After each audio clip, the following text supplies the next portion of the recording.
ప్రజా యుద్ధ నౌక గద్దర్ గారి కూతురు అయితే వెన్నెలక్క గారు అయితే మనతోనైతే ఉన్నారు. అక్కతోనైతే మాట్లాడుతూ అక్క చెప్పండి అక్క, ఇలా చేసుకోవడం ఎలా అనిపిస్తూ ఉంది?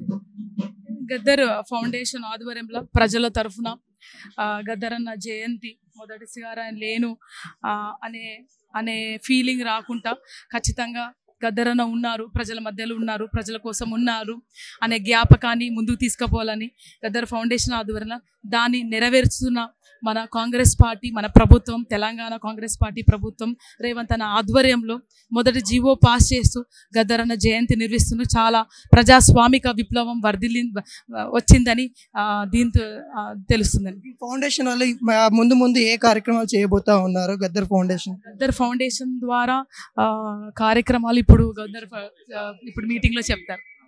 ఇంకోటి ఏంటంటే ఇప్పుడు చూసుకున్నట్లయితే గద్దర్ సార్ ఒక యుద్ధ నౌకగా ఉన్నారు, తన యొక్క జీవిత గాథని చాలా మందికి తెలియాలి.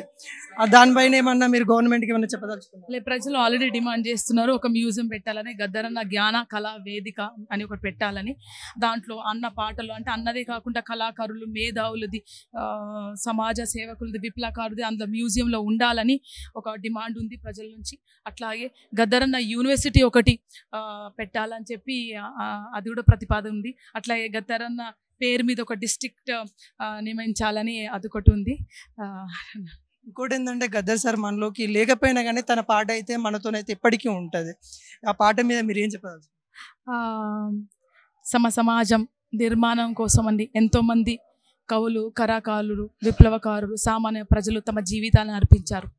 వాటికి చిరునామాగా గద్దరన్న పేరు ప్రపంచ ఖ్యాతిని పొందింది. ఆ పాట పసిపిల్ల 2 ఏళ్ల పసిపిల్లోని అదే సైతం గుండెల్ని కదిలించి ముందుకు తీసుకుపోతుంది. అట్లాగే 100 ఏళ్ళన్న పెద్దవాళ్ళం కూడా ఆ పాట చిరకాలం ఉండిపోతుంది. మానవ సమాజం ఎప్పటి వరకు ఉంటుందో సమానత్వం రానంత వరకు గద్దరన్న పాట ఉండిపోతుంది. గవైన గొంతులో రాగమెవరు తీసెదరో, ఆ జీరవైన గొంతులో గానమెవరు పోసెదరో, తుపాకులకు ఎదురు నిలిచిన తూట ఎవరు దాసెదరో, నా తూట ఎవరు దాసెదరో. గద్దరన్న మరించలేదు. గద్దరన్న చివరి పాటకు జవాబుగా లక్షలాదిగా ప్రజలు, కళాకారులు, విద్యార్థులు, అమ్మలు, అక్కలు, రాజకీయవేత్తలు, ప్రభుత్వాలు, యావత్ ప్రపంచమంతా ఆయన పాట గొంతువై, ఆయన మాటై, ఆయన సిద్ధాంతాయి ముందుకు వస్తున్నారనే ఇదే ఒక రిజల్ట్.